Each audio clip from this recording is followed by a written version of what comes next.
Bienvenue, je suis Aurélie Levaux, je suis sexologue et j'ai la chance de faire une super interview aujourd'hui avec Ahmed. Une sexualité qui est très axée, maintenant en tout cas, sur la connexion justement, Ouais, et sur une forme de sexualité qu'on pourrait appeler une forme de sexualité sacrée. Ou dire qu'au travers de la sexualité, c'est une façon aussi de se connecter avec soi-même, de se connecter à quelqu'un d'autre et d'en apprendre plus sur soi.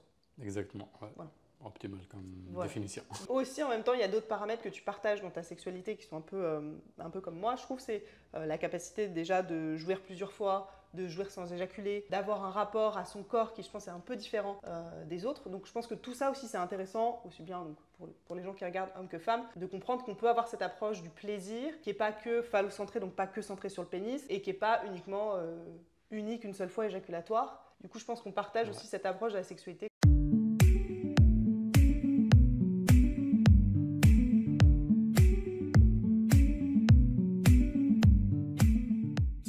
Pour les gens qui regardent, hommes que femmes, de comprendre qu'on peut avoir cette approche du plaisir qui n'est pas que phallocentrée, donc pas que centrée sur le pénis, et qui n'est pas uniquement unique une seule fois éjaculatoire. Du coup, je pense qu'on partage aussi cette approche de la sexualité comme quelque chose qui peut être beaucoup plus orgasmique, beaucoup plus de plaisir, beaucoup plus large que juste la seule petite éjaculation qu'il y a souvent dans la sexualité. Je pense que c'est intéressant, c'est ça. Certainement, c'était une Voilà. découverte en tout cas. C'était une découverte, donc c'est intéressant, je pense, de parler avec quelqu'un qui partage cette vision côté homme. Et c'est encore plus intéressant, et on va, je pense aussi, on va aussi aborder ça, de l'avoir sur quelqu'un qui a dû partir de très loin et surmonter beaucoup d'obstacles. Parce que moi, c'est ce que... Non, mais c'est vrai. Pour un contexte, on verra, donc d'éducation, de religion. Donc, pour dire que parfois la sexualité, c'est ce que je dis, c'est pas évident. On n'est pas forcément avec son potentiel et sa capacité sexuelle. Non. Et c'est quelque chose qu'il va falloir apprendre étape par étape pour se l'approprier, s'approprier son corps, sa capacité à jouir, à se connecter, à avoir du plaisir. Et du coup, c'est un long chemin et on part plus ou moins proche sur ce chemin qui continue. Et je trouve que c'est intéressant donc d'avoir quelqu'un qui a mis un peu de temps sur ce chemin, mais qui a fait cette démarche justement. Comme ça, les gens qui nous regardent, peut-être qu'ils sont à un moment où justement ils ont l'impression que ça leur semble très impossible ou très loin, ou au contraire qu'ils sont déjà dans une phase d'exploration. Et c'est intéressant de voir que du coup, on peut parcourir tout ce chemin un peu comme tu l'as fait. Et je pense que c'est intéressant. Donc toi, tu partais de quelle base? C'était quoi la base, ta vision de la sexualité dans le contexte où tu as grandi, contexte un peu de religion? Une très, très bonne question pour commencer. Bon, pour résumer ce point-là, après on peut entrer en détail. On peut dire que j'ai grandi dans un milieu socio-culturel très religieux et conservateur. Donc du coup, la sexualité était un sujet tabou d'excellence. Donc vraiment tabou, on n'en parle même pas. Donc du coup, la masturbation, c'était quelque chose qui était un peu tabou ou c'était quand même... C'est tabou, mais bon, les gens le font, moi je le faisais et je le fais encore, avec une autre approche, mais avec une honte en fait. Il y a toujours le sujet. De la honte. Ouais, il y a toujours le sujet honte, parce que la honte, c'est vraiment ingrénié dans l'esprit de la société même. D'accord. Je trouve honnêtement, même dans... ceci n'est pas... ne concerne pas juste la Tunisie, ça concerne vraiment beaucoup de sociétés, que là, il y a beaucoup d'honte dans la sexualité, soit religieuse, soit sociale, soit... il y a plein de sujets. Pour moi, dans mon contexte, c'était plutôt la religion et la société qui a renforcé ça. Donc petit, tu grandis, tu découvres ton corps, donc on ne te parle pas de ton corps, c'est tu le découvres tout seul. Du coup, ça, tu exactement. découvres, j'ai un pénis, si je le stimule, ça fait du plaisir. Ouais, et quand tu... Mais c'est ça. La première fois, c'était intéressant. Découvert. Mais tu ressens de la honte quand tu le fais. Donc tu n'en parles à personne et c'est un peu quelque chose de caché, c'est ça? Ouais, bon, même entre amis, je parle avant. Hein. Oui, avant. On parle de ton enfance, donc vraiment avant. Et on parlera comment justement c'est différent maintenant. Ouais, c'est ça. Donc même entre amis, dans mon contexte social, à l'école, au collège, machin, bon, plutôt collège, lycée, tout le monde sait que tout le monde se masturbe. En tout cas pour les mecs. Je ne sais pas pour les femmes, je pense qu'ils ont d'autres tabous plus stricts. Mais pour les mecs, pratiquement tout le monde sait que tout le monde fait ça. Mais on n'en parle pas. Et lorsque le sujet est abordé, c'est plutôt d'une manière plutôt dérisoire, avec beaucoup d'honte. Donc de la honte où on rigole, quoi. Ouais, c'est ça. Mais c'est même pas beau, en fait. On rigole juste pour se moquer de quelqu'un, par exemple. D'accord. Ouais, c'était principalement ça. C'était vraiment beaucoup d'émotions lourdes qui englobaient ce sujet. Ok. Donc tu pars de là, t'en parles pas, j'imagine, ni à ton père, ni à ta mère. En fait, je me rappelle une fois, je pense que le message était dédié à moi, mais mon père parlait à mes deux frères. il leur parlait, je me rappelle parce que ça m'a un peu choqué, et il leur expliquait comment la masturbation est tabou dans les yeux de la religion et c'est comme d'avoir des relations. Parce qu'avoir des relations sexuelles hors d'un mariage reconnu est l'un des plus majeurs tabous que ça pourrait exister. Il a comparé ça à avoir ces relations-là sexuelles. Ah oui. Juste pour, ouais. Et Donc après, dire en fait c'est aussi tabou, on ne doit pas le faire, c'est comme avoir une relation sexuelle. Donc on se hors masturbe mariage, ouais. pas hors mariage. Ouais. Donc on se masturbe pas hors mariage. On se masturbe pas, tout simplement. D'accord. Ouais. Ok. Et donc toi, Plus ou moins. t'étais petit, t'entends ça, qu'est-ce que tu te dis? Ça entretient le circuit de honte, du coup, que Oui, tu ouais, parce perçois? que le circuit de honte, maintenant j'arrive à le reconnaître, mais avant c'était caché, c'était inconscient. Ah bon, effectivement, j'ai le désir, j'explorais mon corps, donc je le fais, mais il y a toujours cette dissonance. Donc il y a le plaisir et même le besoin. Maintenant, j'arrive à le contrôler et à le naviguer autrement, mais avant, c'était vraiment un besoin. Donc chaque 2 jours, 3 jours, si je me masturbe pas, s'il y a une énergie en fond au sein de moi, au sein de moi qui est en train de bouillonner. Donc il fallait que je la libère. Donc tu ressentais. Donc pour bien Ouais, ouais, comprendre, ouais. une énergie qui tourne, qui Ouais, tourbillonne, ouais. et si tu te masturbes pas, au bout de 2, 3 jours, ça devient désagréable, c'est Ouais, vraiment c'est un de la besoin frustration. ça fait de la Ouais, ouais. frustration, et tu avais besoin d'évacuer. C'est Donc ça, ça. c'était classique, C'est que ça. beaucoup d'hommes, je pense, ressentent, Ouais. et de femmes aussi. Moi, j'ai eu ça aussi avant de travailler sur mon énergie sexuelle. Donc pareil, et du coup, tu avais ça. Ouais. Donc tu avais ce rapport à la sexualité-là. C'est ça, c'est ça. Je la faisais. Bon, pour moi, fréquemment, je considérais ça fréquemment 2 à 4 fois par semaine. Mais en même temps, à chaque fois après, en fait, pas lors de la masturbation, parce que là-dedans, je suis plutôt dans le désir. Juste après, c'est une vague d'honte qui Une m'envahit. grosse vague de honte Ouais. après. Et j'étais aussi assez religieux avant, donc je pratiquais même régulièrement. En gros, j'essaie de me repentir après. D'accord. Il y avait toujours ce circuit-là je fais quelque chose qui est de tabou, je l'aime bien, je jouis. Juste après, c'est une honte vraiment très très lourde qui m'envahit. Après, je me repentais, après, je recommence. Donc, il y Donc avait ça devient toujours un ce cercle circuit. qui Ouais. était compliqué. Donc là, on a la situation dans laquelle tu étais, ta situation d'origine. Je pense que c'est intéressant de parler de la situation maintenant et après de voir le chemin. Bah, c'est vrai. Comme ça, on oppose un petit peu les deux pour qu'on Il y a un comprenne contraste. que le contraste est très fort. Et après, on va comprendre quel était le chemin parcouru. Je pense que c'est intéressant du coup. Donc là, aujourd'hui, qu'est-ce que c'est ta sexualité? À quoi ça ressemble? Il y a vraiment un contraste là. Le saut est... Le saut est énorme et c'est ça qui est beau. Mais je pense que ça se voit même Ça se voit sur sur moi. toi, ouais. Même mon énergie a changé, je trouve. Parce que lorsque tu m'as dit comment les choses... Bon, tu as mis en relief comment les choses ont évolué. Le premier sentiment que j'ai eu maintenant, c'était... c'est quoi en fait? C'était la joie en fait. C'était la joie Tu as ressenti de la joie. oui, même en fait, j'ai ressenti, on en creusera après, j'ai ressenti mon énergie sexuelle. Ouais, ok. Donc ça, Ouais, tu t'es c'est connecté ça. directement. Et c'était un sentiment de liberté, de joie. Donc d'ailleurs, ceci, ça explique vraiment tout. Euh, c'est vraiment une liberté envers ma propre sexualité. C'est pas un besoin, c'est vraiment si je décide avec amour envers moi-même, je sais pas, envers quelqu'un d'autre, d'explorer quelque chose, je la fais sans tous ces sentiments qui m'accablaient avant. C'est vraiment liberté en fait. Donc C'est le mot qui... là tu as vraiment une énergie sexuelle auquel tu es connecté, auquel j'avais l'impression que tu étais moins connecté avant, et qui en même temps est une énergie qui maintenant est très libre. Et que du coup, tu arrives à exprimer aussi bien seul qu'avec une partenaire, sans ressentir de culpabilité, mais en ressentant du coup plutôt de la joie. C'est ce que tu as Ouais, dit. c'est ça. Donc on est passé de honte à joie Joie et et à gratitude liberté. même. Et gratitude. Ouais. Pourquoi gratitude? Parce que c'est beau, honnêtement c'est beau. C'est C'est incroyable, un aspect c'est magique. en nous qui est magique en fait, qui nous connecte à quelque chose de plus grand même. Donc la spiritualité, quelque chose qui va au-delà de nous. Hein. Et en l'accablant, en ayant tous ces enveloppes de tabous, de péchés, de honte, de culpabilité, de peur, tout ça, on la suffoque. Et ça, je ressens maintenant, même, je commence à crisper un peu Tu sens que ça a été étouffé pendant un moment. Ouais, c'est ça. Et en la libérant, surtout si... Parce qu'il y a des gens qui la libèrent, mais d'une manière plutôt agressive.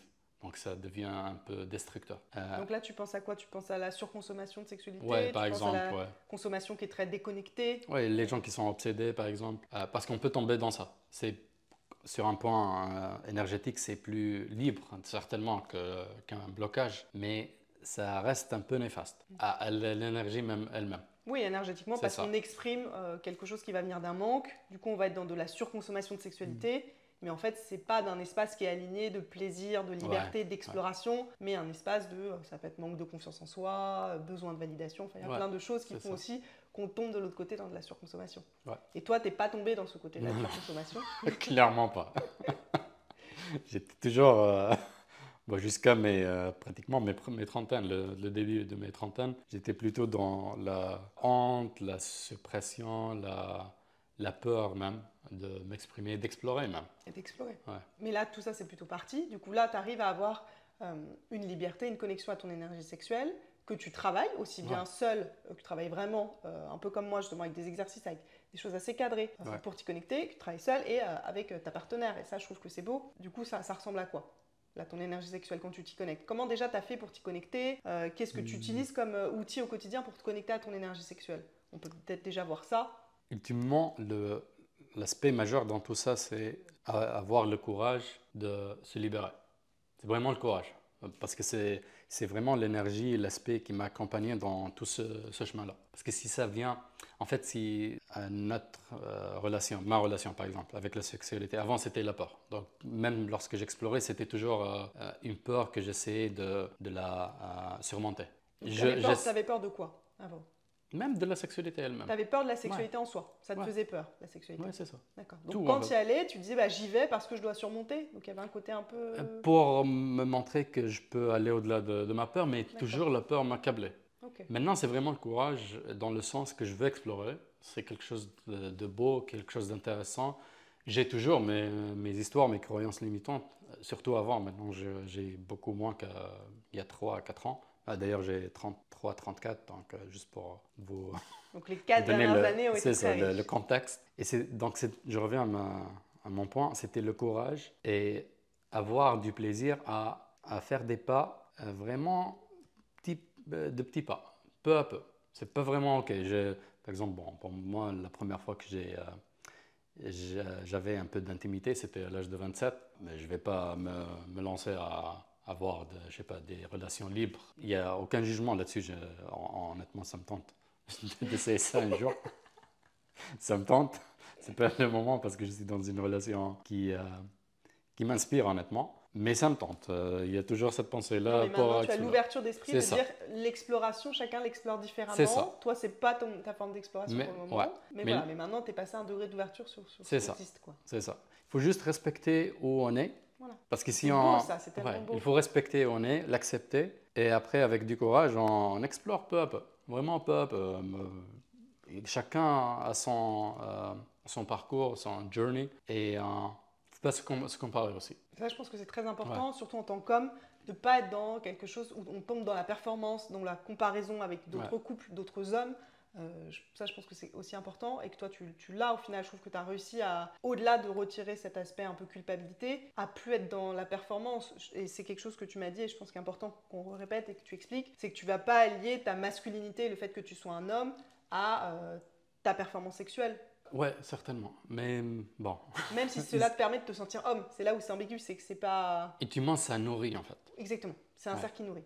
Mais il ne faut pas être attaché à ce point-là, à cette connexion-là. Parce qu'en s'y attachant, on perd le fun en fait. Ça devient dépendant aussi.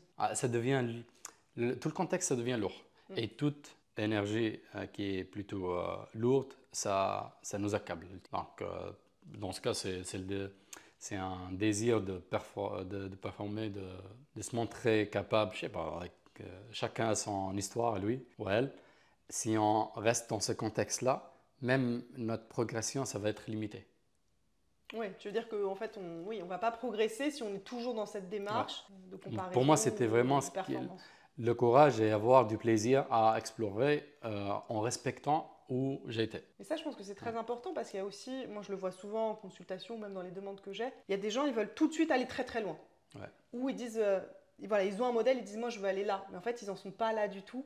Et je trouve que c'est important ce que tu dis, c'est d'avoir une exploration qui est progressive et qui respecte, et aussi de dire, bah là, en fait, mon palier, mon moment, et peut-être que ça va rester, c'est ça. Ouais, c'est ça. C'est pareil, C'est ça. t'es pas du tout obligé d'être en couple libre. Tu vois, mais c'est ce que je dis, tout ce qui est beau, c'est que tout le monde puisse avoir le choix d'être en couple totalement exclusif, d'être en couple polyamoureux, enfin, que tous ces formats soient juste, je sais pas, toi tu préfères les légumes, moi je préfère la viande, enfin, tu vois, un peu comme l'alimentation, ou dire, moi je préfère le vert ou le rouge sur mes tenues, ou mettre une robe ou pas. Et qu'en fait, ce soit un peu la même chose, et de ne pas dire, on est dans une société où parfois ça pousse aussi les gens à aller dans beaucoup d'extrêmes, je trouve, alors que c'est pas forcément adapté. C'est juste de dire, il y a une palette de couleurs, et chaque personne peut choisir sa couleur et sa tonalité. Et ça, je trouve que c'est important. De dire que même si tu es à un haut niveau d'exploration, quand même, voilà, où tu peux jouir sans éjaculer, encore une fois, tu maîtrises bien ton énergie sexuelle, du coup, comme moi, mais bah, tu t'es pas dit, ça veut forcément dire que je dois être pas en couple déjà, ou que ça veut dire que je suis obligée d'explorer avec 100 personnes. Oui, c'est ça, c'est ça. Ce qui a changé mon attitude envers ça, parce que c'est, en fait, lorsqu'on y parle, ça a du sens. Mais après, dans la vie du jour au jour, c'est pas très facile d'implémenter ça. En tout cas, au début. Pour moi, ce qui a changé et ce qui a connecté la partie intellectuelle à la pratique et à comment je vis mon quotidien, c'était de rester ancré dans le présent. Donc, si, par exemple, je suis avec quelqu'un, et je ressens une peur envers explorer quoi que ce soit dans une relation sexuelle, par exemple. Je vais la dire. Je vais accepter ça avec moi-même et je vais partager ce que j'ai ressenti avec l'autre personne, avec mon partenaire. Tu ressens quelque chose, déjà toi tu vas accepter que tu ressens ça, sans dire non, je ne devrais pas ressentir ça, machin. Donc j'accepte ce que je ressens et je le verbalise et je le formule. Donc je communique et je partage. Cette peur ou ce ressenti ou cette appréhension. Dans ce moment, c'était le présent, c'était vraiment la réalité qui s'est imposée. En fait, on sent pas, pour moi, hein, c'est mon approche dans la vie, on ne s'impose pas à la réalité, c'est la réalité qui s'impose et après, nous, on suit. Donc, si la réalité, c'est ça, c'est le flow. Si la réalité, lors d'un rapport sexuel, par exemple, c'est de ressentir une honte envers quoi que ce soit, je la partage. C'est vraiment la réalité qui s'est imposée. C'est au-delà de moi. C'est une énergie qui est en moi, qui est en flow. Je ne la bloque pas. Parce que si je la bloque, elle va rester bloquée. Et après, il y a un tas de dégâts qui vont subir. Oui, c'est un mécanisme de défense qui se met en place quand on a une émotion. Plutôt que juste l'accepter, la laisser traverser, ce que nous, du coup, on fait beaucoup en technique de let it go, enfin, du coup, d'acceptation, et ben en fait, ça va cristalliser. Quand il y a une émotion qui arrive pendant un rapport sexuel ou pendant des préliminaires ou une rencontre, bah, c'est sûr que si on l'enfouit, on la rejette, et ben en fait, elle va se mettre quelque part, un petit peu ce que j'appelle la charge émotionnelle qui s'enfouit et qui après va rejaillir de façon un petit peu non contrôlée. Donc pas positive. Donc toi, tu le fais même pendant le rapport, oh, ok, je ressens ça, j'accepte, ça remonte et je le partage aussi. Je le fais tout le temps. C'est celle-là. Même avec ma copine maintenant, la première fois qu'on s'est vu lors d'une soirée, je lui ai dit à 3 reprises que je commençais à l'aimer, mais c'était différent. À chaque fois, c'était une énergie différente. La première, c'était un rapport plutôt humain, que je la trouve cool. Après, il y avait plus d'énergie de cœur, donc je l'apprécie. Et après, c'était vraiment, OK, like, I definitely like you. Je t'aime vraiment. Ouais, vraiment. Il y avait aussi mon énergie sexuelle que j'ai libérée à ce point. Parce que je l'ai ressenti. Et vers la fin, j'ai ressenti une peur. Parce que d'une manière générale, je trouve les relations, c'est une croyance aussi en moi, je reconnais ça, les relations assez accablantes. Ça pourrait être. Et pour moi, ce qui compte le plus dans la vie, c'est vraiment la liberté, freedom. C'est ça. Donc j'ai commencé et j'ai identifié que j'ai ressenti une peur parce que je voyais clairement le potentiel. C'était vraiment une tu voyais le connexion de la relation. De la rencontre en fait. Je voyais clairement que c'était quelque chose d'au-delà de ce que j'ai vécu avant. C'est vraiment quelque chose de très très beau avec un potentiel énorme. La connexion était vraiment très profonde dès le début et j'ai ressenti une peur pour ne pas tomber dans un contexte de relation. Je lui ai dit. Je lui ai Tu dit, lui as dit, je sens que, ouais, que j'ai peur. ouais, c'est ça. Voilà. Même maintenant, je me rappelle, j'ai le sentiment qui remonte. Je lui dis, Donc c'était une peur de perdre sa liberté, c'est ça. c'est ça, qui est une de tes premières valeurs, Ouais, c'est ça. comme moi. Ouais. Donc je lui ai dit, I really like you, mais j'ai cette peur-là qui remonte. Ok. Mais là, du coup, c'est intéressant de se dire qu'il y a beaucoup de gens qui ont peur de s'engager, qui ont peur d'être en couple, en relation, en pensant qu'ils vont perdre leur liberté. Alors que pour moi, comme dit ça, c'est faux. Enfin, tu vois, c'est pas, ça va, on va faire ça si la personne, en fait, elle travaille pas assez sur elle et sur ses peurs, sur ses croyances. Parce qu'au final, la perte de liberté, c'est nous qui perdons notre propre liberté, qui pouvons nous mettre dans des schémas de dépendance ou de codépendance. Mais quand on est libre, je trouve qu'une relation, ça peut nous permettre d'être encore plus libre. Enfin, je ne pense pas que le fait d'être en couple empêche d'être libre, ou même le fait de s'engager, au contraire. Je pense que ça peut même être un vecteur de liberté. Parce que dans certains cas, quand une relation est une relation qui est alignée, qui est apaisante, qui est enrichissante, pour moi, ça nourrit. Donc ça nourrit aussi la capacité d'explorer, la capacité d'avoir plus de liberté aussi. Donc c'est aussi la façon dont on va trouver le juste équilibre avec l'autre personne. Et du coup, là, tu te sens libre, tu es en relation et tu sens que tu as gardé ta liberté. Est-ce que ta liberté, elle s'est peut-être même développée? Certainement, oui. Voilà, surtout envers d'autres émotions que j'avais. Par exemple, je me suis aperçu lorsqu'on a commencé vraiment à dater, je ne sais pas si c'était le mot en français. Bon, à être ensemble, à commencer à être en relation, quoi. Je me suis aperçu que j'ai encore de la honte envers la masturbation.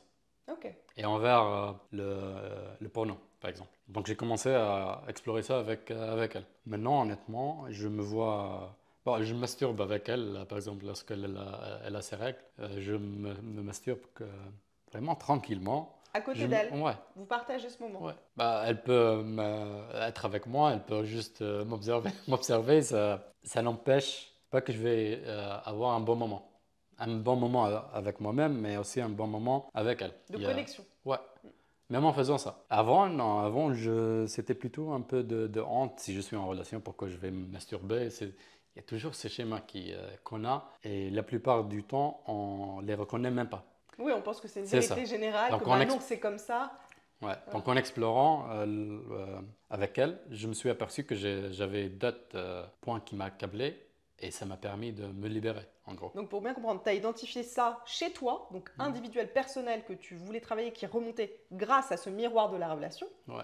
Donc déjà, ta relation t'a permis d'identifier les points de peur et de croyance pour progresser toi en tant qu'être humain, en tant que personne. Et en fait, encore plus loin, grâce à elle, grâce donc à votre couple et au travail que tu fais avec elle, ça te permet de surmonter ces points et d'avancer. C'est ça. Ouais. Par exemple, sur ce que tu fais avec la masturbation, en incluant des moments où tu partages, où tu es quand même dans de la vulnérabilité. Ouais. Se masturber avec quelqu'un, c'est accepter de lâcher prise, c'est accepter d'être dans une situation de vulnérabilité.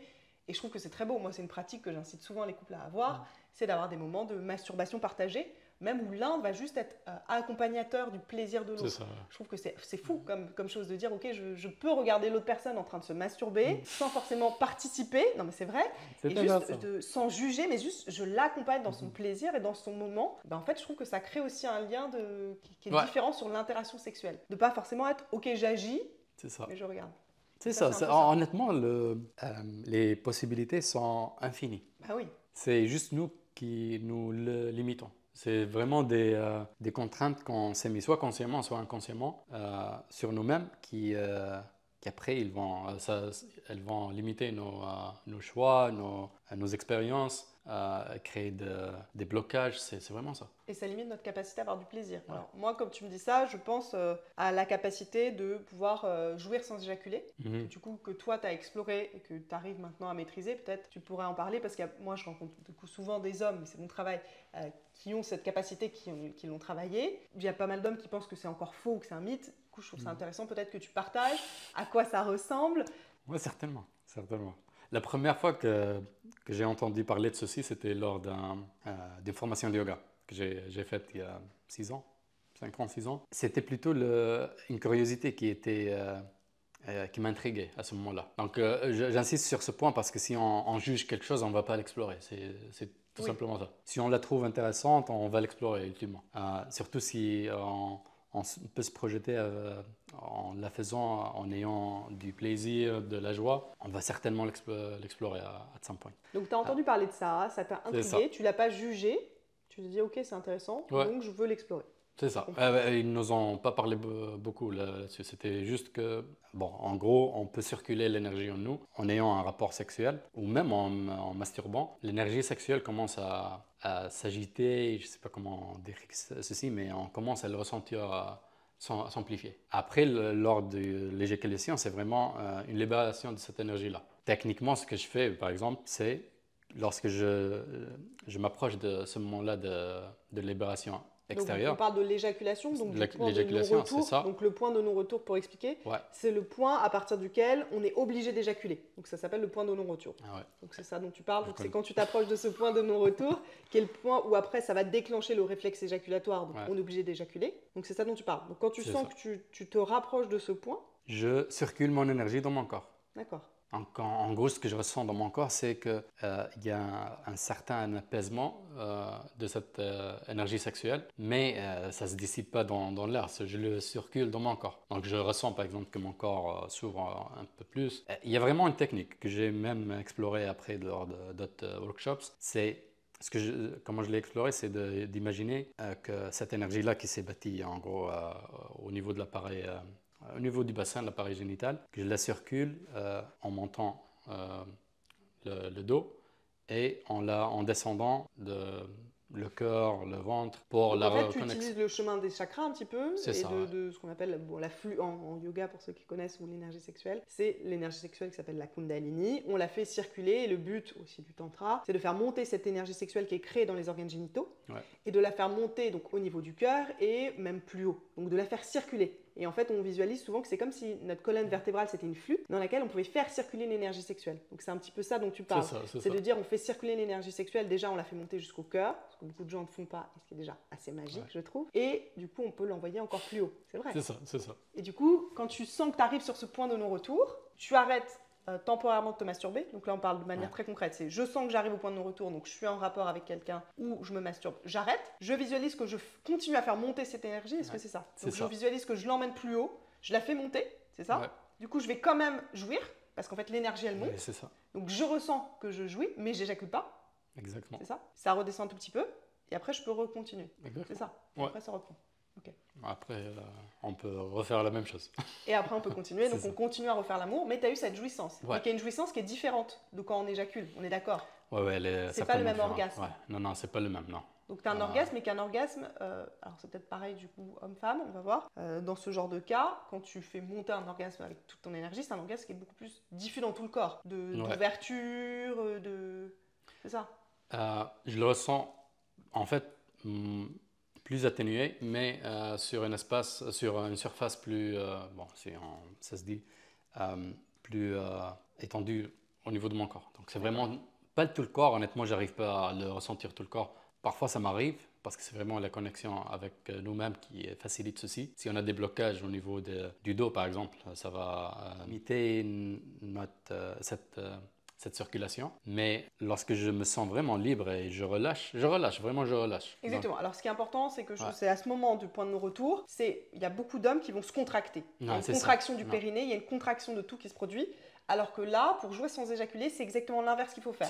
C'est au moment du point de non-retour, c'est détendre, c'est relâcher et laisser toute l'énergie, tout le plaisir se diffuser. Et là, on va pouvoir jouir en détendant et pas contracter et éjaculer. Exactement. Du coup, c'est un peu ça qui se passe. Et on détend et ça fait fiou. Le mieux quand on arrive à se détendre, le plus de jouissance moi personnellement, que je ressens après. Plus tu détends, plus tu jouis. En fait, plus c'est. Et c'est pas en fait intense comme lors de l'éjaculation, c'est vraiment très. C'est atténué, mais ça reste un orgasme en fait. Pour moi, ça reste un orgasme. Et c'est vraiment du plaisir. J'ai du plaisir aussi lors de l'acte sexuel, mais c'est un autre plaisir qui calme le corps, qui calme l'esprit. Tu as l'état d'apaisement que tu as après l'éjaculation qui est ça se soulage.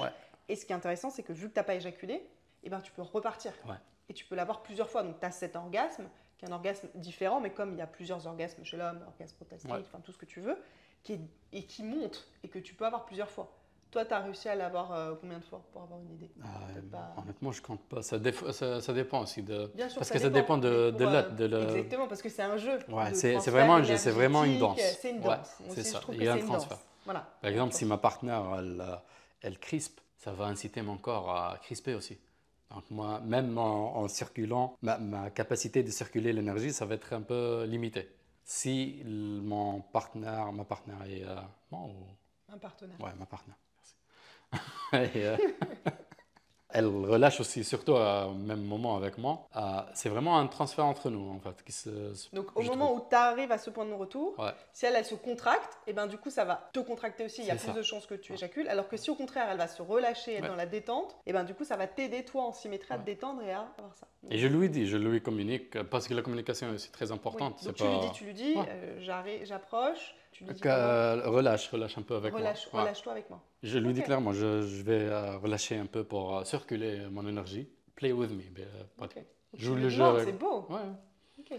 Mais après, au début, c'est vraiment la communication. On établit un cadre de communication aussi. Oui.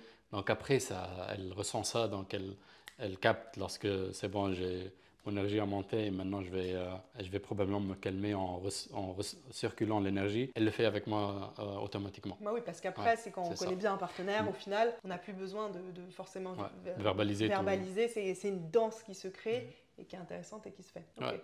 Et donc, tu Là, peux l'avoir 3, 4, 5, 6, 7 ouais, fois. ouais. Bah, ça 10 dépend fois. de nous. On peut rester une heure, en 30 minutes, une heure, c'est le standard, pratiquement. Enfin, personnellement, je trouve que le bon timing, c'est 45 minutes. Moi, je trouve qu'en dessous de... Alors, les gens me disent que c'est long, mais je pense que tu partages, c'est en dessous de 45 minutes, je trouve qu'on ne vit pas pleinement l'expérience. Je trouve que pour arriver à vraiment monter loin et aller et construire toute une énergie sexuelle qui est vraiment intéressante et on passe dans un autre degré de jouissance, c'est à partir de 45 minutes où vraiment il y a quelque chose qui se débloque. Peut-être une demi... En tout cas, moins d'une C'est demi-heure, ça. non. Ça, je pense, vraiment. Et à 45 minutes, il y a un palier. Moi, je trouve que je fais souvent l'amour entre 45 minutes et 1h30. C'est vrai. Je trouve que c'est le bon timing de jeu. Et en fait, c'est marrant de dire que... Bah, c'est vrai. Pour moi, c'est vraiment la bonne expérience, c'est entre 30 et 1 heure. Ouais, voilà. D'une manière générale. Après, ça dépend de ce qu'on ressent, la connexion qu'on a. Bon, moi, personnellement, j'ai un libido assez élevé. Donc, j'aime pratiquer et avoir des relations sexuelles avec ma copine pratiquement tous les jours. Je ne vais pas faire ceci, je vais pas faire 1h30 Bien tous les sûr, jours, par exemple. exactement. Mais il y a vraiment beaucoup de facteurs qui jouent un rôle. Ce qui compte, c'est vraiment la connexion. Vraiment la connexion avec moi-même et avec ma partenaire. Et après, le reste, ça... Bon, si on arrive à vraiment explorer cette capacité en nous et la développer, la capacité de circuler l'énergie, ne pas éjaculer, ne pas être forcé d'éjaculer en gros. Parce que c'est ne pas avoir le choix qui pose un problème. C'est Parce ça. que ce qui est intéressant, c'est je trouve qu'on peut aussi choisir d'éjaculer. Toi, ça t'arrive de dire là, je choisis d'éjaculer cette fois-ci. Ouais. Et c'est ça qui est intéressant, c'est qu'en fait, c'est juste une palette de choix. Ouais, c'est ça. Et parfois, tu dis bah là, en fait, j'ai envie d'éjaculer. Ouais, exactement. Et quand est-ce que je choisis, c'est la communication verbale ou non verbale entre moi et ma partenaire. Donc ça, c'est décide en fin de compte combien, par exemple, si les gens... Je sais bien que c'est un sujet que au moins les hommes, je ne sais pas pour les femmes, mais pour les hommes, ça les intéresse. Combien de temps je peux tenir. Honnêtement, c'est plus une question après. C'est ça. On peut tenir autant qu'on veut. En fait, on peut tenir autant qu'on veut. Ouais. Bah, justement, moi, il y a pas mal d'hommes que j'accompagne qui font un programme avec moi, tu sais, dans des consultations. Et moi, ma spécificité, c'est que je donne toujours des exercices pratiques. Et c'est vrai que j'ai des hommes au début, ils tiennent 3 minutes, 10 minutes, même pas. Et en fait, au bout très rapidement de 6 semaines, ils sont à 45 minutes, à plus. Et après, ils me disent, mais on peut aller où? Je dis, en fait, à partir du moment où tu as intégré que tu sais, c'est sans fin. En fait, gars, tu peux tenir 45 minutes, 1h, 1h30. C'est une fois que tu as le truc, que tu l'as appris, ben, en fait, tu n'es plus obligé d'éjaculer. Et je trouve que c'est quand même en tant qu'homme, je pense que c'est une libération de dire, c'est bon, quoi. C'est ça. Ça va aller. Ouais, Ça va bien se passer. Effectivement. C'est vraiment... honnêtement, c'est très beau. Comme expérience et capacité, c'est vraiment très, très beau. C'est beau. C'est très, très libératoire. Bon, je parle des hommes. Je reviens à la connexion entre masculinité et la capacité de performer sexuellement. Une fois qu'on a ça, la question ne se pose plus. Vraiment. Peu importe le contexte, ce que je vais plus subir. Je subis plus. c'est ça. Ouais, du coup, en fait, il y a aussi moins de pression parce que du coup, tu sais que... On est plus libre, il n'y a pas ces pensées qui vont tuer le rapport, la connexion avec l'autre lors de l'acte, par exemple. Je pense plus. Bon, moi, vu que j'ai commencé tard, j'ai pas exploré et fait beaucoup de... Je sais pas comment expliquer ceci, mais dès le début, ça commençait à... Vu que j'avais plein d'outils que j'ai acquis en faisant du yoga, en explorant mon corps, en faisant plein de trucs, lorsque j'ai en gros détruit le tabou que j'avais en moi et la honte envers la sexualité, j'ai commencé à explorer librement et vite fait, ce qui a accéléré mon, mon développement et ma libération. Bon, ça c'est mon journey en gros. Mais c'est un cercle vertueux, c'est que du coup, C'est ça. les deux se nourrissent. C'est ton exploration personnelle, ton développement personnel et tout le travail que tu fais toi, bah, nourrit aussi cette exploration et ce développement sexuel. Et en fait, pour moi, les deux, ils sont liés. En fait, il y a un moment, je trouve que la sexualité, c'est aussi, je dis toujours, c'est une façon de devenir qui on est, enfin, de trouver qui on est, de se connecter à qui on est. Au-delà du moment qui est en fait un moment de connexion avec soi, et moi je dis toujours, et je pense que ça se rapproche de ce que tu dis, que la sexualité, faire l'amour, ça peut être une forme de méditation. C'est une forme de... Vraiment, enfin, en fait, c'est sacré, c'est une forme de connexion à autre chose qui est plus grand que nous, à oneness, à un sentiment d'unité, à une autre personne, à nous-mêmes, enfin, à plein de choses en même temps. Et du coup, c'est une porte aussi pour moi de travail sur soi, de découverte sur soi et de grandir, en fait, grâce à la sexualité. Et c'est un peu ça. Du coup, toi, ça fait ce cercle vertueux. C'est ça. Pour moi, j'appelle ceci la libération. Lorsque je parle de libération, je parle exactement de ça. Donc ça, t'appelles ça la libération. Donc tu te libères toi-même grâce à ça. Et plus tu te libères, plus tu sens que ça impacte ta sexualité aussi. C'est un tout en fait. Oui, c'est un tout. On ne peut pas mettre la sexualité à part et le reste à part. Non, c'est vraiment un tout. Pour moi, la sexualité, par exemple, c'est juste une porte qui ouvre au divin. Comme d'autres, comme la méditation, comme le yoga, comme faire un travail qui apporte du bonheur aux autres. C'est vraiment... C'est juste des chemins. C'est des outils. Des outils pour se libérer. Donc, libération, c'est ça pour moi. C'est ne plus être contrôlé par des croyances limitantes, la société, ce qu'il faut faire, ce qu'il ne faut pas faire, la honte, ces sentiments qui sont lourds. C'est ça. C'est d'avoir un flow avec la vie, d'être en flow. Donc d'être en flow. Ouais. Et du coup, ça me fait penser aussi que ça veut dire que pendant que tu expérimentes ta sexualité, tu es dans ce moment, tu es dans l'instant présent. Tu n'es pas ailleurs en mode pensée. Voilà, je pense qu'il y a ça aussi, non? C'est ça, ouais. C'est que du coup, tu arrives à être dans un état de ce qu'on appelle le flow, mais peut-être que les gens du coup ne comprennent pas ce qu'on veut dire nous. C'est un moment où on n'est pas dans ses pensées. On est vraiment dans l'instant présent, totalement à vivre cette expérience qui est magique et qui est incroyable, de connexion avec l'autre, de connexion avec soi, de plaisir, d'énergie qui bouge, et du coup un peu de perte de son corps et de connexion à d'autres choses aussi, plutôt que plein de pensées. Et ça peut même... Il faut que je fasse ça, je devrais faire ça, elle a l'air de penser ça, elle va préférer ça, là je vais pas tenir beaucoup, peut-être que cette position-là, j'ai oublié de faire ça. Enfin voilà, dès que le mental arrive, bah pour moi, ça impacte très négativement l'énergie sexuelle et ce qui est en train de se passer. Ça bloque l'énergie. En gros, le mental, s'il est trop présent, pour moi, ça bloque la circulation d'énergie. Parce que je suis ici dans ma tête, en fait. Donc, si tu fais l'amour et que tu es bloqué dans ta tête, ça fait quoi? En gros, si je visualise ceci, il y a une énergie assez forte au niveau de l'appareil de mon pénis, mes couilles, en gros, le bassin. Et la tête. Donc, et après, il y a un vide. Après, ça fait un vide. C'est genre, je suis comme ça, quoi. C'est deux points détachés. Si ceci, j'arrive à le libérer et il lâche prise, j'arrive à circuler. Donc, j'arrive vraiment à avoir, en gros, tout mon corps qui jouit. Parce que l'énergie s'amplifie, s'élève au niveau de l'appareil génital et après, je la circule, comme on disait tout à l'heure. Et le mental est présent, mais avec le tout, avec le reste.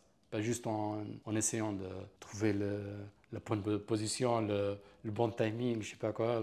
Ça bloque, ça bloque. Parce qu'en fait, après, c'est quelque chose qui va se faire à l'instinct un peu. Pour moi, je vois ça comme une danse. De dire, Et même, je pense, ça retire aussi beaucoup la pression à certains hommes de voir la sexualité comme ça. C'est pas, oula, l'homme, il doit tout faire, tout guider, il est responsable. Ça met une pression quand même qui est très difficile. Alors que si on quitte tout ça, on dit, ok, je suis dans une danse avec l'autre et on est deux à danser ensemble, bah, je trouve que ça permet aussi plus d'équilibre, à chacun de prendre sa part de responsabilité aussi, de dire, bah oui, en tant que femme, je danse aussi, je participe aussi.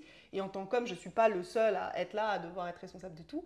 Et je trouve que ça fonctionne aussi mieux, d'accepter de ne pas tout contrôler aussi, en tant qu'homme, de dire bah, j'accepte que ma partenaire, elle va danser quelque part. Exactement, ouais.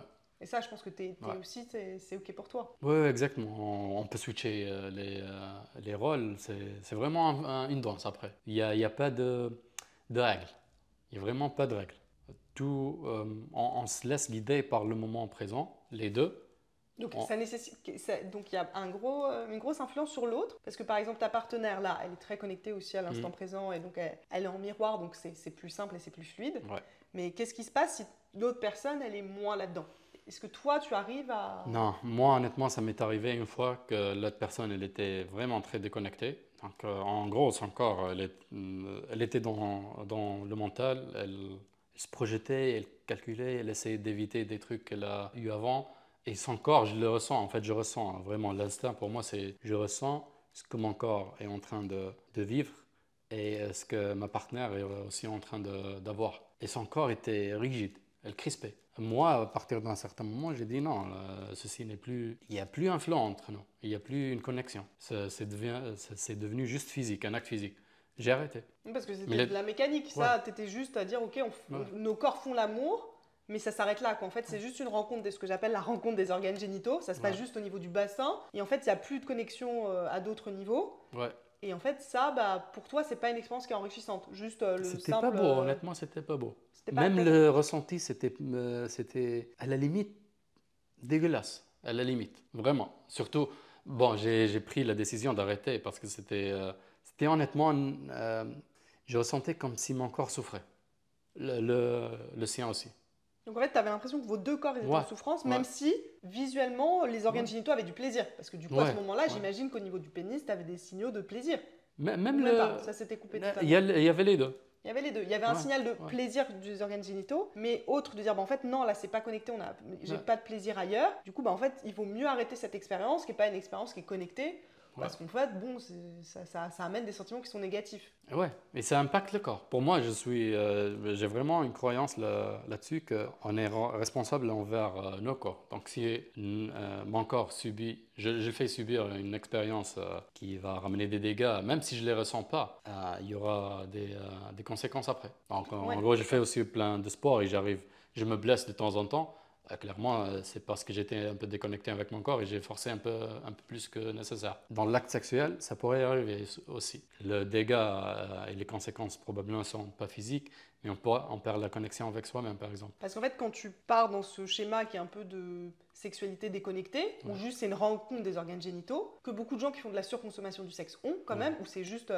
entre guillemets, on baise en coupant. Moi, ce que j'appelle on baise en coupant, c'est juste la stimulation génitale. Et bien, en fait, ça crée ça. Ça crée une déconnexion de l'autre, mais quelque part, ce que tu dis, c'est que ça crée une déconnexion de soi aussi. En même temps, quelque part, ça fait un peu un miroir. Ouais. Alors qu'en fait, bah, quand tu as cette connexion, et encore une fois, si vous avez vu les autres vidéos, je l'explique, cette connexion, on peut l'avoir très vite avec une personne. Ça ne veut pas dire qu'on est obligé d'être en couple, ça ne veut pas dire qu'on est obligé de connaître la personne depuis longtemps. Cette connexion sexuelle et le fait de faire l'amour avec tout son corps, avec tout son être, on peut l'avoir même avec quelqu'un qu'on a rencontré il y a 2, 3, 4 heures, 2 jours, quoi. C'est pas forcément dans la durée. Attention, c'est vraiment le fait de dire ok, je suis dans la vulnérabilité, dans la connexion, et en fait, je suis une personne entière, et en fait, on peut pas faire l'amour qu'avec nos organes génitaux. Il y a pas mal de gens qui disent ça, mais en fait, c'est faux. Dans la réalité, ça n'existe pas vraiment. C'est une façon de faire qui est déconnectée, où en fait, on va totalement couper le milieu, dire ok, non, là, je baise, c'est juste un objet. Ben, en fait, quelque part, ça fonctionne pas vraiment.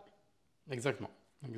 Parce que même, et c'est intéressant, je fais une citation, mais je le précise parce que du coup, peut-être certaines personnes pensent à certaines pratiques de BDSM ou de femmes qui se mettent dans des positions d'objets, mais il peut y avoir une vraie connexion quand même. Donc je veux le préciser, parce que dans ce cas, c'est un jeu et une forme de danse qui se met en place, où l'autre personne va être volontairement un objet ou dans une position de soumission. Et attention, donc, la danse peut se créer quelle que soit la pratique sexuelle. Pour moi, il faut bien préciser que c'est c'est déconnecté. C'est une histoire de connexion d'être à être, d'âme à âme, d'énergie à énergie, quelle que soit ensuite la pratique. On peut très bien être ligoté en position de domination, mais être très connecté et en flow dans l'instant présent, si c'est ce dont on a envie. Parce que là, on nous imagine peut-être qu'on n'a qu'une sexualité qui est en mode très méditative, très slow sex, où on bouge à peine. Et donc, je veux préciser que ce n'est pas le cas. Tu précises. Non, j'ai certainement un petit caractère kinky qui aime ce genre de... Du coup, tu es d'accord que c'est pas l'un n'empêche pas l'autre. On peut avoir une sexualité très connectée d'énergie, qui peut être parfois en mode slow sex, très connexion très tactile par exemple sur le corps, mais on peut aussi être dans des jeux, dans du kinky, dans de l'exploration, voilà. C'est ça. Toi, tu arrives à jouer sur toute cette palette. T'as pas juste une sexualité où on médite et on se regarde dans les yeux. Non. J'aime se regarder dans les yeux certainement. Aussi quand même. Mais j'aime le reste aussi. Je suis aussi quelqu'un de très explorateur, donc j'explore. Après, chacun a son équilibre. Donc si quelqu'un ne voit pas d'utilité ou de joie dans quelques pratiques, c'est tout. La question ne se pose même pas. Mais moi, j'explore, par exemple. Et comme tu as dit, le premier aspect, l'aspect méditatif, flow, n'empêche pas l'autre. Et ils sont vraiment liés. C'est juste une autre forme d'expression, c'est ça. Donc c'est une forme d'expression de toi, l'expression de tout. En fait, une autre forme d'exprimer la connexion entre deux entités qui sont dans le moment présent. Faire l'amour, ça pourrait être quelque chose d'autre, mais dans ce cas, faire l'amour.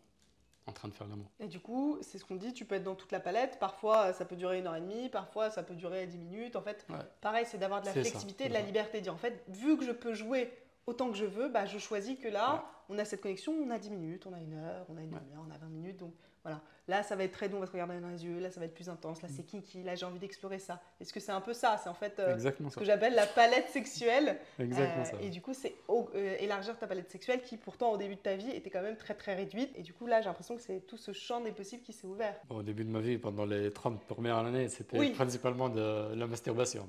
Oui, mais bon, la masturbation, culpabilité, du coup, quand même, super limitée. C'est vraiment limité, Voilà. Et du coup, d'ailleurs, quand tu te masturbes, est-ce que tu as une pratique qui est différente? Je suppose que tu te masturbes plus du tout pareil avant, quand tu étais dans la culpabilité, que maintenant, quand tu as cette grande ouverture et cette connexion à ton énergie sexuelle. Oui, c'est une question très, très intéressante. Maintenant, ce que j'ai en tout cas, c'est de plus faire, c'est de connecter la sexualité à quelque chose avec laquelle j'ai pas une connexion, le porno par exemple. Donc même lorsque je me masturbe, je le fais encore, juste pour ne pas donner d'idées fausses. Je le fais, mais moi, par contre, ce que je fais certainement tout le temps, c'est que je suis plus dans un acte de je veux juste me débarrasser de cette énergie-là pour me calmer. Non, c'est vraiment la Donc en jouissance. fait, tu vas plus, pour comprendre, tu fais plus les masturbations qui sont les masturbations juste de soulagement, entre guillemets, ou dire je me masturbe le plus vite possible, ça sort et c'est bon, je suis soulagé. Quoi. Non, je prends mon temps, je suis dans le moment présent, je m'imagine même avec ma partenaire en voyageant par exemple. Même si je regarde du porno par exemple, parfois sans porno, parfois avec ma copine, parfois tout seul. Le contexte, ça impacte peu l'expérience au fond de moi. Pour moi, c'est toujours, je suis en train d'explorer mon corps, de jouer même avec cette énergie-là, sans avoir de honte, sans avoir de sentiments et d'énergie accablante, et juste pour me faire plaisir, c'est tout. Donc tu es là pour explorer, pour te faire plaisir. Parfois, j'éjacule pas, parfois j'éjacule, il y a plein de... Donc pareil, parfois quand tu te masturbes, tu n'éjacules pas. Et parfois je décide, ok, je fais un quart d'heure, je sais pas, et c'est bon, have fun, that's it. Et ça, tu m'avais raconté que pareil, tu as un petit... Alors tu es très à la base, tu es ingénieur, donc tu es dans la data, donc c'est donc quelque chose qui était très cadré. Tu as aussi des métriques que tu suis qui sont liées à la sexualité. Ou pareil, là pour le moment, je ne sais pas si c'est encore le cas, tu as choisi de ne pas éjaculer à chaque fois volontairement, puisque tu es en train d'étudier le lien entre le fait d'éjaculer et l'énergie. C'est-à-dire que l'énergie, le fait de se sentir en forme et d'être fatigué par exemple les jours après. Est-ce que tu peux expliquer un petit peu ça? Ça, c'est aussi intéressant, parce que ça a changé un peu. En gros, j'explore tout le temps. Les métriques, pour moi, ça me permet juste de donner un peu de feedback à mon conscient, mon cerveau, pour que ça ne flippe pas. C'est juste ça. Je suis en train d'explorer, calme-toi. Il n'y a rien de de crazy qui se passe là, ici. C'est juste de l'exploration avec de l'auto-observation. C'est juste ça. Parce que ça renforce, en fait, ça renforce le lien entre l'inconscient et le conscient de faire ceci. C'est pour ça que je le fais et je le fais avec toutes les choses que je suis en train d'explorer proactivement. Par exemple, du coup, pour expliquer, c'est d'avoir vraiment une métrique, donc une donnée qu'on traque. Par exemple, la chose là qu'on fait le plus couramment, par exemple, c'est qu'en méditation, on va traquer l'humeur. C'est tous les jours, on va noter de 1 à 10 comment on se sent. Donc ça, c'est par exemple, c'est une data, une donnée de dire, ok, je vais traquer mon humeur. Là, ça peut être, on peut traquer sa libido, on peut traquer son énergie. Et en même temps, on traque le nombre de fois qu'on s'est masturbé en éjaculant ou qu'on a fait l'amour, ainsi de suite. Donc c'est juste dire qu'on va avoir des datas pour voir comment les choses évoluent, si on en a besoin au niveau du mental, en plus du ressenti qu'on peut avoir physiquement. Est-ce que c'est ça le principe? Ça. Exactement, ouais. Pour l'avoir sous une forme facile à digérer pour le mental, c'est ça. Parce que l'inconscient, il arrive à intégrer les informations d'une autre manière. Mais le mental, il y a toujours cette relation intéressante entre le mental et le conscient et l'inconscient. Donc, par exemple, pour revenir à ta question sur l'exploration que j'avais la croyance que l'éjaculation pour l'homme, parce que pour les femmes, honnêtement, je n'ai pas exploré. Je peux pas. Je demande, mais je ne peux pas explorer moi-même, en tout cas.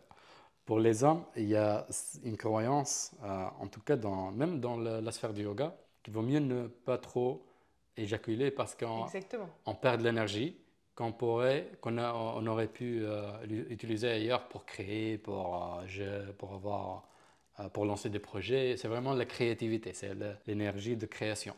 Parce que c'est la même. On rappelle que traditionnellement, l'énergie sexuelle, donc la Kundalini, c'est l'énergie de vie, c'est l'énergie créatrice. Donc c'est la même chose. Donc quand on dit qu'on n'a pas beaucoup de libido, pas beaucoup d'énergie sexuelle, théoriquement, ça veut dire qu'aussi son énergie de vie et son énergie de créatrice est un peu faible. Du coup, l'idée, c'est quand on arrive à booster et à se reconnecter à cette énergie sexuelle, on se reconnecte aussi à cette force, cette vitalité de vie et cette vitalité créatrice. Donc d'où ce postulat, en tout cas, qui existe en yoga et aussi dans une grande partie du tantra, de dire que si on éjacule, avec la sortie du sperme, on a une forme de perte d'énergie. Donc c'est ça dont il parle, que tu as voulu explorer. Oui, c'est ça, moi-même. Donc je laisse à côté les systèmes de croyances et ce qu'ils disent. Je voulais vraiment avoir ma croyance en moi qui est plutôt expérientielle, à travers mon expérience. Et ce qui s'est passé, c'était intéressant. En gros, j'avais cette métrique-là je traque chaque jour. Est-ce que j'ai eu un rapport sexuel? Est-ce que je me suis masturbé? Et si j'ai éjaculé, yes or no. Et j'ai observé que ma croyance dictait vraiment comment je vois les choses et ce qui se passe après. Donc, j'ai commencé à changer même ma croyance. Donc ma croyance maintenant, c'est, honnêtement, je ne pense pas que ça pourrait être déconnecté. Donc, maintenant, je n'essaie plus d'arrêter l'éjaculation. Donc si je veux éjaculer, j'éjacule. La plupart du temps, j'éjacule, surtout en ayant des rapports sexuels. Masturbation, c'est notre histoire. La plupart du temps, j'ai pas envie, mais vraiment éjaculer avec ma partenaire, c'est une connexion. C'est pas juste moi je suis en train de libérer mon énergie. C'est vraiment une connexion qui est très riche. Parce qu'au moment de l'éjaculation, il y a une autre forme de connexion qui se crée aussi. C'est ça. On est d'accord. C'est ça. Et en apercevant ceci, je me suis dit, mais si c'est le cas, c'est déjà nourrissant en fait. C'est une autre forme d'épanouissement. C'est pas une perte en fait. Je la vois plus comme une perte. Et honnêtement, j'ai commencé à explorer ceci dernièrement pendant les dernières semaines. Je pense pas et je trouve pas que mon énergie de création a diminué. Il y a toujours l'aspect du corps qui a besoin de relâcher après, de se calmer. Ça, ouais, c'est quelque chose de physique. Mais sur un plan, ou une échelle énergétique, j'ai pas vu une grande différence. J'explore toujours, c'est toujours en phase d'exploration. C'est ce que j'aime d'une manière générale, il y a pas de limite en fait. Il n'y a pas de cadre, on peut briser tous les cadres et aller au-delà. Et je continue. Alors, parce que du coup, je pense qu'il y a peut-être plusieurs points à prendre en compte. C'est que peut-être, alors encore une fois, là je marche sur des œufs, je ne sais pas. Mais moi, la façon dont je le vois, et encore une fois, peut-être qu'il y a un parallèle finalement avec la femme. Parce que, par exemple, c'est pas vrai chez la femme. Moi, je peux le jouir 10-12 fois, par exemple, assez facilement. Et en fait, j'ai pas ce truc de baisse d'énergie. Donc, je me suis toujours dit, comment ça se fait que en tant que femme, bah, ça ne me fait pas cette baisse d'énergie dont on parle beaucoup en yoga, ainsi de suite, même en tantra, sur les hommes qui perdraient leur énergie. Alors, du coup, ce serait que l'homme devrait apprendre à jouir sans éjaculer, parce que c'est la différence, c'est l'éjaculation qui ferait ça. Peut-être, peut-être pas. Et moi, le postulat justement qui revient un peu à ce que tu dis, c'est que je me demande si c'est pas en fait deux cas, soit un cas où quand en fait on a une sexualité et une éjaculation qui est non connectée et quelque part non nourrissante, bah en fait on a une perte d'énergie, mais qui n'est pas liée seulement à l'éjaculation, qui serait peut-être en fait le fait d'avoir une sexualité qui est déconnectée. Quand on a une sexualité de connexion, bah en fait on est dans quelque chose qui nourrit et qui donne de l'énergie. Ouais. Donc la sexualité, même si on éjacule, peut donner de l'énergie, peut-être que c'est ça. Ouais. Et aussi peut-être dans le cas de l'homme, et en parallèle avec la femme, que c'est une forme de transformation. C'est-à-dire que moi, je me suis rendu compte de ça avec un de mes partenaires qui, du coup, m'exprimait que lui, il avait cette perte d'énergie. En disant bah, qu'après, il fallait 24-48 heures avant que son énergie remonte, qu'il avait vraiment une sorte de down. Mais en fait, on s'est rendu compte qu'il y avait une forme d'énergie qui diminuait, mais il y avait une autre forme qui augmentait. Donc, c'était quelque part une transformation d'énergie. C'est-à-dire que peut-être qu'il allait avoir moins d'énergie physiquement, mais en même temps, son degré de bonheur, entre guillemets, d'apaisement, qui est une autre forme d'énergie, mais d'énergie plus d'apaisement, j'ai envie de dire, avait augmenté. Donc, quelque part, peut-être que c'est aussi une forme dans certains cas où ça reste une sexualité connectée, de transformation. Ouais. C'est ça. C'est que du coup, même si le corps est un peu plus fatigué, un peu plus lent, voilà, on va moins être dans, même physiquement, le pic de testostérone. Allez, là, on peut faire un effort violent. Ce que certains hommes vont rechercher justement en vraiment n'éjaculant pas, même en n'ayant pas de rapport sexuel, par exemple dans le sport, pour avoir des grosses doses de testostérone, d'explosivité et d'aller dans des efforts, bah là peut-être qu'en fait juste, oui, il y aura moins de ça, mais il y aura plus d'autres choses. Ouais. Donc c'est une transformation. J'aime trop comment tu as décrit ceci. Honnêtement, ça résume ce que j'ai aperçu. Vraiment. C'est le point majeur. Il y a deux points. Si je résume de mon côté. Il y a l'aspect de connexion. Si on a une sexualité connectée, il n'y a pas de perte en fait. En soi, ce n'est pas une perte, c'est vraiment une transformation. Et le deuxième, c'est c'est quoi comme transformation. Donc si on n'éjacule pas, on garde le testostérone, machin, il n'y a pas de... On ne vide pas notre corps du sperme et du testostérone qui va avec.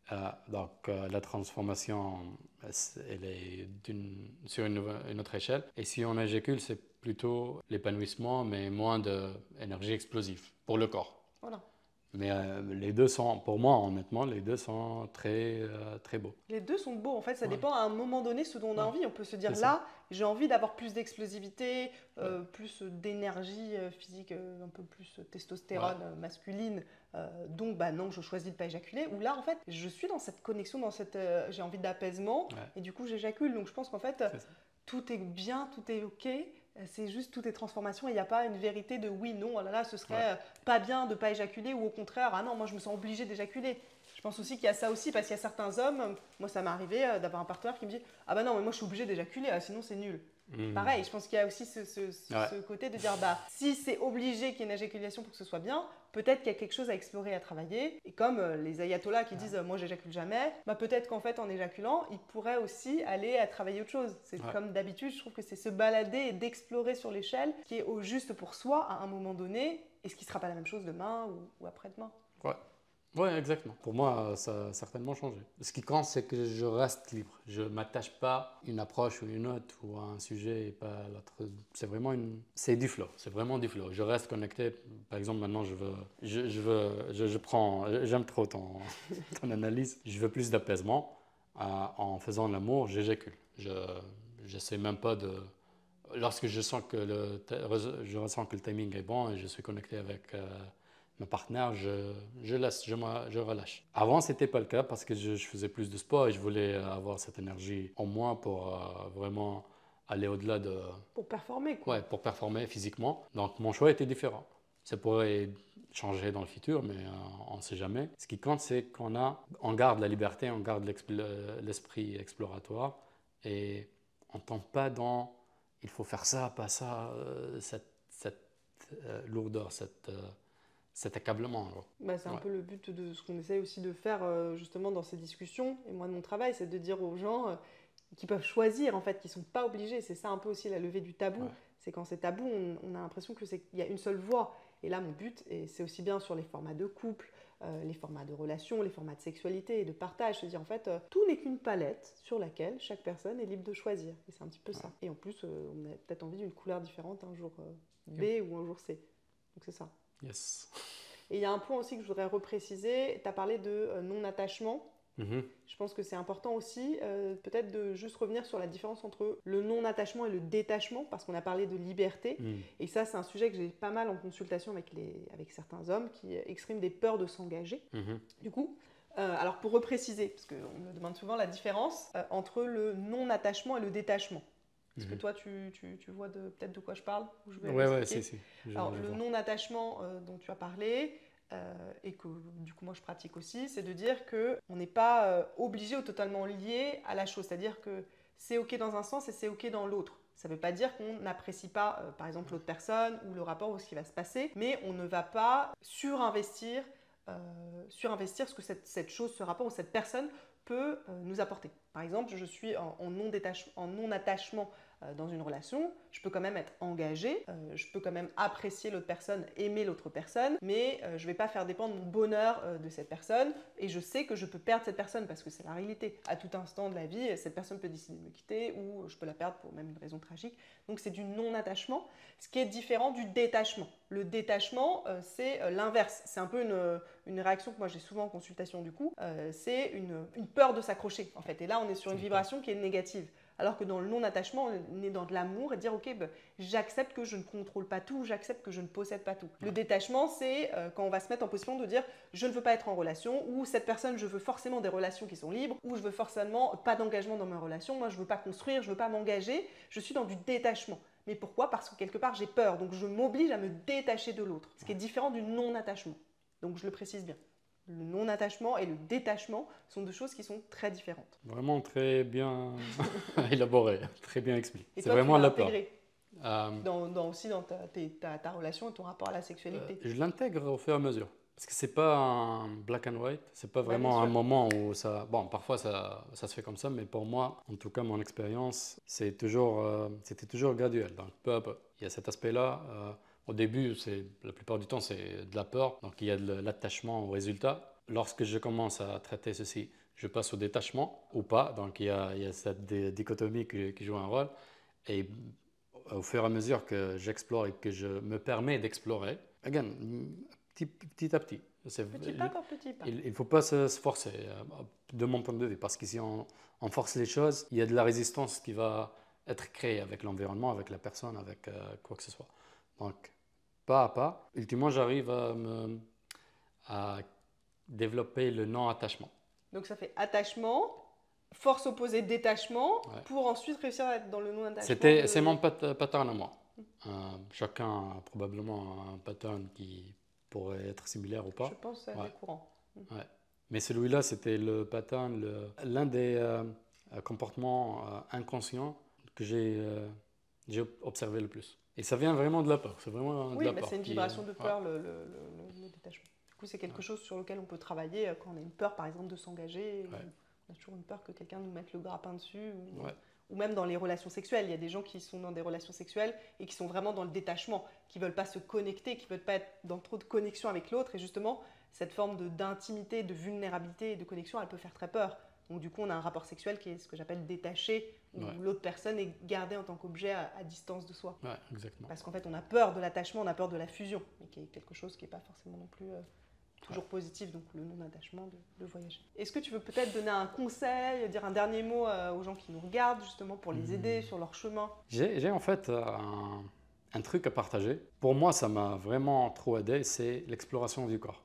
Parce que vraiment, pour explorer notre corps avec quelqu'un d'autre, il faut qu'on arrive à explorer nos corps seuls. Ce que je fais, par exemple, pour moi, mon chemin était... J'ai fait un burn-out, en gros. J'ai fait un surmenage lors de mon premier boulot. Un burn-out professionnel. Qui m'a mené à commencer à me reconnecter à mon corps parce que j'ai trouvé que j'aime toujours. C'était l'un des aspects que j'aimais le plus. C'est le sport, le mouvement, tout. Donc j'ai commencé et j'ai exploré, j'ai fait tout et n'importe quoi. Ce qui m'a mené ultimement au yoga et à des exercices et des pratiques d'ordre énergétique. mais qui passe à travers le corps. En gros, même en explorant, maintenant... On peut faire de la musculation de façon tout à fait consciente ou énergétique aussi. Ouais. C'est tout, en fait, tout est une histoire d'être en conscience et connecté à son corps. Quelle que soit en fait la pratique. Ouais. La pratique que je voulais partager, c'est pas très répandu. En fait, c'est explorer la subtilité des mouvements. Une pratique qu'on m'a appris, surtout pour débloquer la honte, parce que la honte sexuelle, ça bloque l'énergie. On n'arrive pas à ressentir. Pour moi, la première fois que j'ai vraiment consciemment ressenti quelque chose au niveau de mon appareil génital, c'était il y a 3 ans. C'était en suivant une méditation guidée, mais aussi en faisant des mouvements au niveau du bassin, des mouvements subtils sur une durée indéterminée. C'est vraiment de l'exploration qui m'a ultimement aidé, ça a aidé mon corps à se débloquer. Et j'ai ressenti, la première fois c'était de la douleur parce que c'était de la honte, de la culpabilité. C'était une petite douleur au niveau de mes couilles, la première fois. Maintenant, je le fais maintenant. Je fais maintenant en fait pour réexplorer. C'est plutôt de la jouissance, c'est quelque chose de bien, c'est un sentiment d'apaisement. Parfois c'est quelque chose de plus énergétique, ça diffère. Le plus important, c'est d'arriver à se connecter. Maintenant, on parle de la sexualité, donc d'arriver à se connecter certainement à l'appareil génital, mais d'arriver à se connecter au corps. À toute son énergie sexuelle, en fait, dans son corps. C'est ça. Les mouvements sont vraiment très faciles. Il faut juste intégrer d'une manière consciente des mouvements subtils. Ça pourrait être juste ça peut être des mouvements de bassin. Du coup, voilà. On bouge le bassin, mais vraiment, on reste connecté. Donc, on observe ce qui se passe au fond de nous-mêmes. Est-ce qu'il y a une tension au niveau d'un certain muscle? Est-ce qu'il y a une douleur? Est-ce qu'il y a des limites anatomiques? Ça pourrait être vraiment tout et n'importe quoi. C'est votre expérience à vous. Il faut juste la suivre. Donc ça m'a vraiment donc c'est le aidé. fait de s'intégrer, d'intégrer dans le corps. Ouais. Avec du mouvement, des exercices. Et ça pourrait vraiment être juste en étant assis comme si on bouge comme ça. Je vois pas si vous voyez ce que je fais. Des mouvements de rond, de bassin, du coup. Qui est un exercice que moi je donne par exemple. Donc moi ma spécificité, ça tu le sais, c'est au-delà de la thérapie verbale où les gens vont juste parler, moi ma spécificité c'est vraiment les exercices. C'est d'avoir créé ou de reprendre des exercices pratiques qui permettent de se connecter à son corps, donc exactement ce dont tu parles, seul ou en couple. Parce qu'en fait, pour moi, c'est la clé. C'est ok, on peut parler, mais c'est tellement important de se connecter et d'intégrer dans le corps parce que comme tu dis, parfois apprendre juste à faire un petit mouvement de bassin, en fait, ça peut tout changer. Donc le fait de pratiquer, d'être dans son corps, surtout même en tant que femme et en tant qu'homme, parce qu'en tant qu'homme, parfois on est un peu bloqué, un peu rigide, et du coup, il y a ce que j'appelle la mobilité sexuelle. Mais c'est un peu ça dont tu parles, où on apprend à être connecté à soi, à bouger, à avoir cette forme de fluidité, de connexion. Voilà. Exactement. Et si quelqu'un veut essayer ceci, le plus important, c'est de le faire pratiquement tous les jours. Avoir une petite régularité. Quoi. C'est ça, il faut avoir la régularité plus importante que l'intensité. Même 2 minutes chaque jour, c'est bien. C'est largement suffisant que de faire 1 heure une fois par mois. Et Ahmed, merci beaucoup. Si ça vous a plu, je vous incite à vous abonner à la chaîne YouTube pour voir d'autres contenus autour de la sexualité, pour avoir une sexualité épanouissante, seul ou en couple. Vous pouvez également réserver des consultations avec moi, seul ou en couple. Vous avez le lien du site web.